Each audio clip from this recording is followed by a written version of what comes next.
Welcome in today. So we are talking about creativity in the divine mind. Why? Because the divine told me that this is what we should be talking about today. I have no idea where it's going to go. But I am going to tell you this from the Christ letters as we open up here. If you are mentally, emotionally, or physically suffering, it is only because whatever have been your most sincere beliefs, they have not been helpful to you. They have not promoted your well-being. Is it time to examine your mindset? Are you happy with it? Let me give you an example. I want to read that one to you one more time. If you are mentally, emotionally, or physically suffering, it is only because whatever have been your most sincere beliefs, they have not been helpful to you. They have not promoted your well-being. Now, I know when I'm working with physical ailments, I know that this is 100% true, that the thoughts that pop up throughout a day, perhaps the frustrations or the disappointments or whatever it happens to be are very regular throughout a day. It could have something to do with someone else. It could have to just do with thoughts that you have going on inside of you. Maybe it has nothing to do with anyone else. But as we repeatedly tell ourselves these things, especially if this is physical suffering, if we claim this sickness or this pain or this illness that is in our body as our own, and we talk about it all the time, we are feeding it. And I know it's so hard not to do that, not to focus on it when you're in actual pain, but that pain is there for a reason. It's there to get your attention. It's talking to you. And if you were to really tune into it, put yourself into a subconscious state, you could talk to it, you could ask it why it's there. And whatever pops into your head, that's why it's there. What's the emotional cause? What is it wanting you to resolve and heal? On to the creativity. So the creative mind is the all mind. So there is a collective consciousness. So I have seen this years and years and years ago.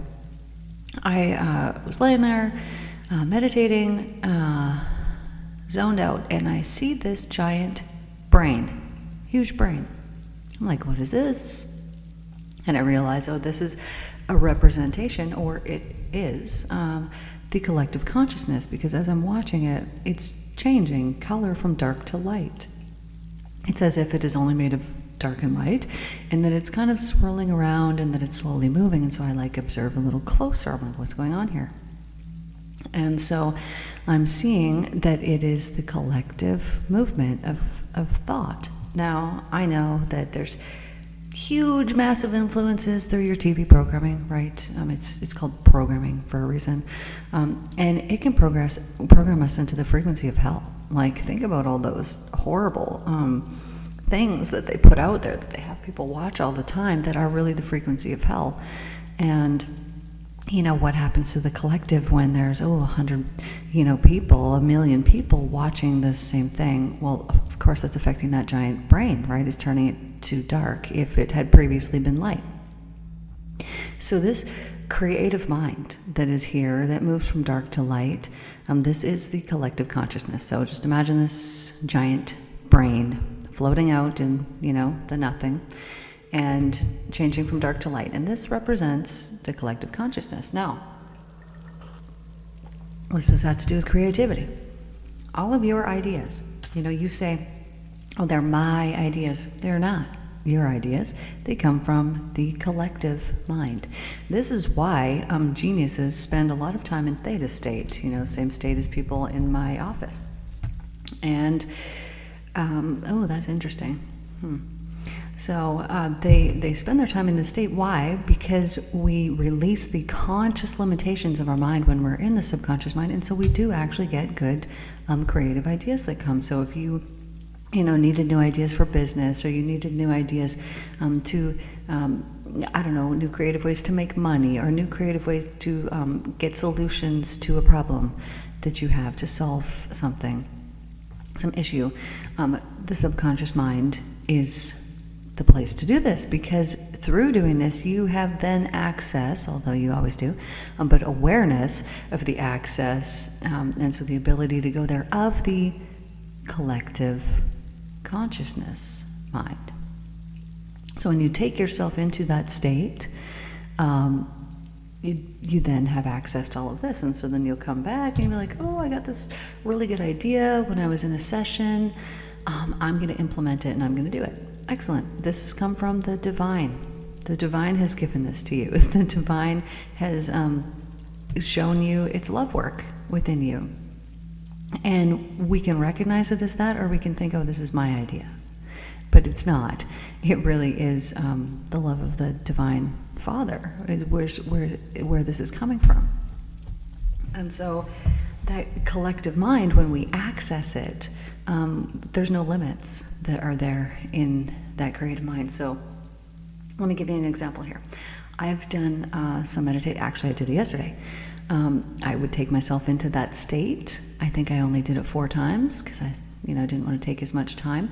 But I take myself into that state, get nice and chillaxed, and then I ask myself, what's the 4th most important thing I need to know?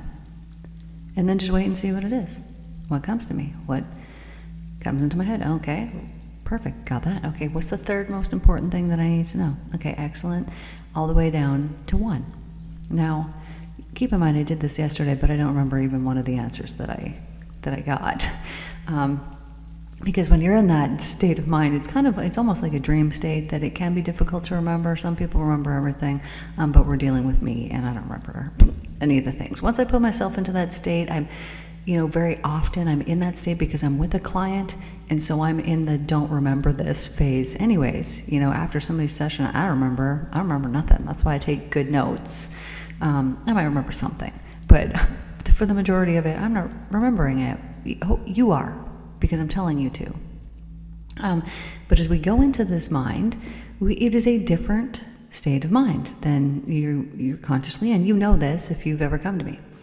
And, it feels a little bit different. You have access to different things. You can feel things different than you do consciously. It is a different state of mind. And so we use this mind for all kinds of things.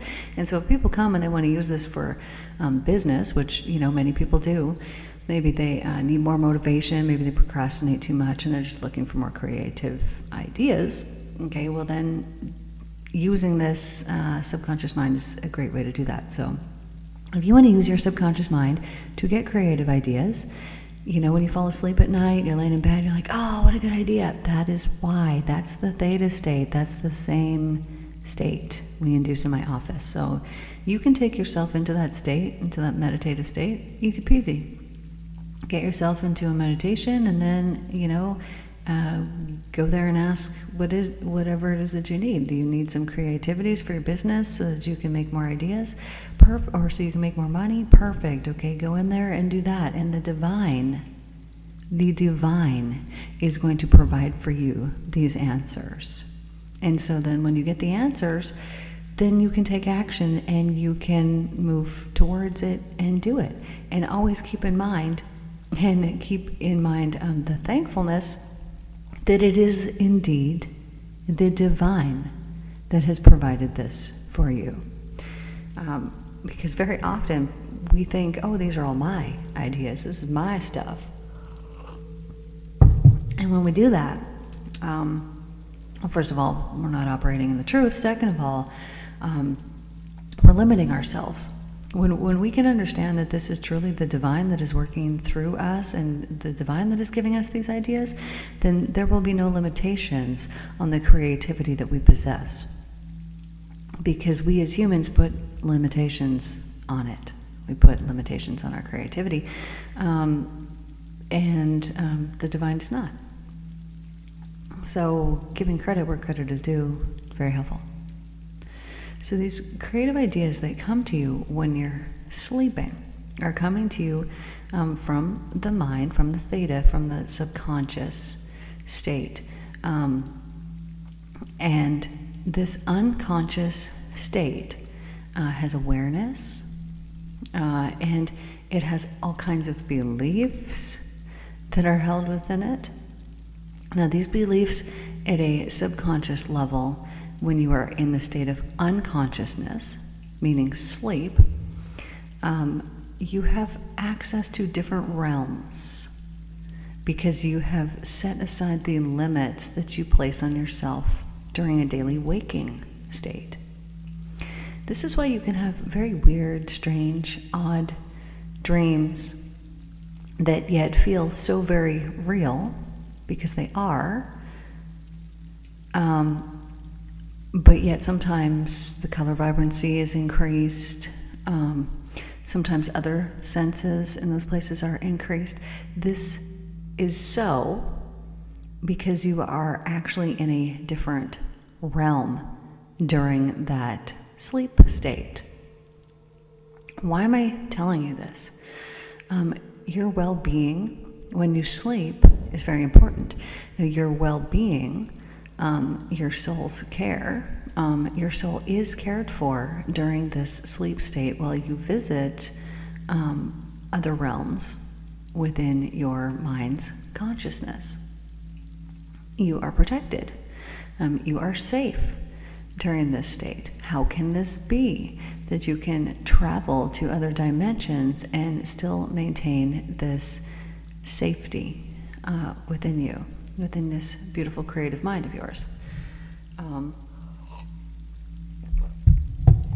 Okay, you were made purely out of a loving consciousness. And therefore this loving consciousness protects you and provides for you and cares for your every need. Have you ever noticed that when you are sleeping, you are cared for? You can have nightmares, negative dreams. These also come from consciousness. These come from a contaminated consciousness which has become allowed to happen, and it can be helpful for you if you're having bad dreams, because these are messages to your mind, your conscious mind, that you need help of some sort from somewhere. This is why you will have repetitive nightmares or bad dreams. It is your subconscious mind asking for help. And it would like you to turn to somebody else for this help rather than to suffer it alone. There are messages that are there in our dreams. So if they are the same and they are repetitive and they are negative or fear-based, meaning a hellish frequency, this is your mind telling you you must go and get some help about this dream. Somebody needed to hear that. It's very odd. I've never had a message like this before. Okay, consciousness and creativity. Your conscious mind holds within it all sources of creativity, and there are indeed no limits other than the limitations that your beliefs have placed, therefore creating limits on yourself. So if you could rid your mind of the beliefs that are limiting you, then your creativity can flourish. So if you are having some type of creative block, what belief do you have? What is the thing that you repetitively say to yourself? Oh, I don't have any more ideas. Is that what you say? Because that's what you're creating. Don't ever speak that ever again, because it's very detrimental to you. It does not matter if it's true at this time or not. You are not only making it true now, but you are also making it true in the future when you speak in this way. The actions which you must be taking if you are experiencing a creative blocking of some sort somewhere in your life is an examination of the beliefs that you hold around that particular area. Once you've examined that scene, that area, and determined the beliefs that are present there, then you can work to remove these beliefs. Until you become aware of them, they will sit there and rule your life like they are presently doing, and you will be unaware that it is indeed your beliefs that have been blocking you this entire time. The creative ideas that come from the subconscious mind, that also are gathered from the collective mind, can work out and play their part in your life when you allow them to be there. If you believe that you are not good at this or that, then you are not good at this or that. It is not because you do not possess the talent within you, it is your belief. I want to give you an example of that. Let's say that somebody says, oh, I can't draw anything to save my life. Well, when was the last time that they tried? Probably a long, long time ago. Maybe it wasn't something you enjoyed. Maybe it wasn't really your thing. But nobody's good at anything that they don't practice. So very often we will tell ourselves, oh, I'm no good at this, or that's not my thing. And it is based purely off of the fact that we have not exercised, practiced that particular thing, and therefore, of course, we're not that great at it yet. But we hold within us the potential, all of us, to be great at many, many things. However, if that is not your passion and you're like, well, I'm not very good at it, and good thing because I don't really care about it, excellent. What is the thing that you're very passionate about? And do you not have more creative ideas around that thing that you are passionate about? This is because you spend your focus, your time, and you want to have more creative ideas around that particular thing. Therefore, you give it your focus, and therefore you get those ideas that you were looking for, those creative ideas. So if there is something where you feel like you have limited yourself, or you feel like you are stuck in some way, in some creative endeavor, it is because the beliefs that surround it. So what can you do about this? Well, first of all, identify the beliefs that you have, because they are limiting you in some particular way. So what beliefs do you have? Oh, I'm not very good at this. Other people are better at it than me. I always, I can only do this. I run out of good ideas. Nothing new ever comes to me. What are all the things? What are all the things that you believe about it?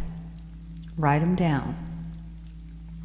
Now I want you to go through each one of them, and I want you to notice how each one of those make you feel when you say them, or speak them out loud, or even when you read them on your paper.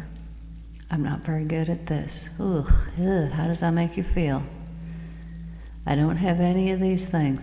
Ooh, how does that make you feel? You'll know the truth, and the truth will set you free. So do those beliefs make you feel like freedom? Because if not, then they're not the truth. They're just your beliefs. This is how you know. I know. Because the truth will cause freedom every single time. Now, the divine love, the divine alignment that I have experienced, there is no limits on it. There's no limits on the joy. There's no limits on the creativity. There's no limits on the well-being, on the nurturing, on the provision. There's no limits on it in any capacity. Not at all. And I know that this is truth because I've experienced it, and when I was in it, it felt like freedom because it was the truth. So if any of these things that you have believed about yourself, your experience, your abilities, your talents, whatever it is, do not feel like freedom, then it is because they are not the truth. They are just something that you believe. And therefore, because it's not the truth, it's something that could be changed through practice, exercise, whatever it happens to be. I'm telling you, if you're passionate about something but you're no good at it, then you just need to practice it more. But I bet if you're passionate about it, you're getting real good at it because you're spending time doing it, aren't you? But if you're not, you need to be. Why do you think it is that when we get invested in something, let's say you really like to paint, or you really like to woodwork, or you really like to build things, or whatever it happens to be, why do you like it so much? Well, because when you're in it, when you're in that moment, that's all that you're thinking about, right? You are in that moment, you're painting that thing, you're building that thing, and you have to give it your concentration, you have to give it your time. And this is so enjoyable to do when we are working with our craft. It is so enjoyable to do. Now, as we do more and more of these things that are enjoyable, we will find that we bring more and more things that are enjoyable into our life. This is why it is important to be doing the things that you're passionate about, because they bring you joy and laughter and happiness and fun. And through that joy, laughter, happiness, and fun, they bring you more of that, because what you put out is perpetuated out into the empty space. It imbues it all, it charges it up through electromagnetism, it creates it, and it brings it back into visible form in our life. Why do we want to do these passionate things? Why do you have that drive for that particular passionate thing and that other person over there doesn't? Well, because it's meant for you and only you. So if you have some passionate drive, you have something that you want to be doing, and you're not doing it, I'm telling you, do it. You're passionate about it for a reason. You're passionate about it because it's you that needs to fulfill that thing in the world here. It's you that needs to go out and do that thing. This is why you got the passion for it. You know, I've met a lot of women that have told me, oh, I would just love to open up a retail store and sell this or sell that. You know what? If that's what you want to do, you do it. Because we need those things that are going to be there in your store. And if you're going to be passionate about it because this is something you really want to do, then you're going to have good things. All those things that are in your store, not you want them. Of course, you want them. I want them too. You know what I'm saying? But you need to be doing the thing that you're passionate about. And I'm telling you, do that thing, because there's no way in a billion years that I'm going to do that thing, but yet I still need those services. So sometimes people think they got so much competition out there that they're like, oh, I'm not going to do the thing. And you know, you got 1,700 restaurants, they're here, there, they're everywhere. Well, what's the difference between a successful one and one that's not? It's the vibration that you're putting out, it's the passion behind it. If you are making good, amazing, delicious food, and you are putting your passion and your creativity into it, what is happening to the people that are consuming that food? They're getting all the goodness. You are blessing them with all that goodness, because love actually does go in the food. Now, if you want to open up a restaurant because your parents had a restaurant and you're like, this is all I know, this is the thing I got to do I love it? No. Am I going to do it? Yeah, I guess I better do it. Well, the restaurant's just going to get by. You're not going to have any passion for it. The food's going to be mediocre, and it's just not going to have the same effect as the person who's doing it because they're so passionate about it. And you can tell the difference, right? You can see, you know, when you eat that muffin made by that person who that's the thing they're passionate about, is making muffins, it's going to be freaking delicious, isn't it? Whereas if you make the muffin, or you eat the muffin made by this person who doesn't give a crap about making muffins and they're just doing it because they need some food in their guts, well, it's going to taste a little bit different. It's going to be a different experience, and it's all going to be the intention that was put there in that food, not to mention the ingredients that was put there in that food, but it's all going to be the intention that was in that food in the first place, right? Were we putting love in it when we were baking? No, we had a different intent. And it will be noticed. It will be noticeable. What you're buying is people's energy. That's what you're buying. So if you go into some shop and this person, they got great energy, you bet your butt their stuff's going to be real good, because it's going to have that real good energy in it. But if you go in there and the person that you talk to is always criticizing, complaining, condemning, first of all, their food's not going to be that great. Second of all, you're eating that. I don't want to support that. I want to support the heaven here on earth. That heavenly frequency, that's what I'm about. I don't want to focus on any of that negative low energy. So if you are looking for some creative ideas, let's say that you're blocked. We talked about this already, but what you're going to do is you're going to put yourself into a subconscious state. And you're going to ask yourself, what's the fourth most important thing I need to know about this particular whatever it happens to be? What's the third most important thing I need to know about this particular thing, whatever it happens to be? And go through all the things, and whatever your mind answers to you, it is not your mind that is answering. I mean, it is. It's in your head. But who's asking the question? Who's answering the question? It's coming from the collective mind. When you get these good ideas and we have these insights, you know yourself at such a deep level. Nobody knows you better than you.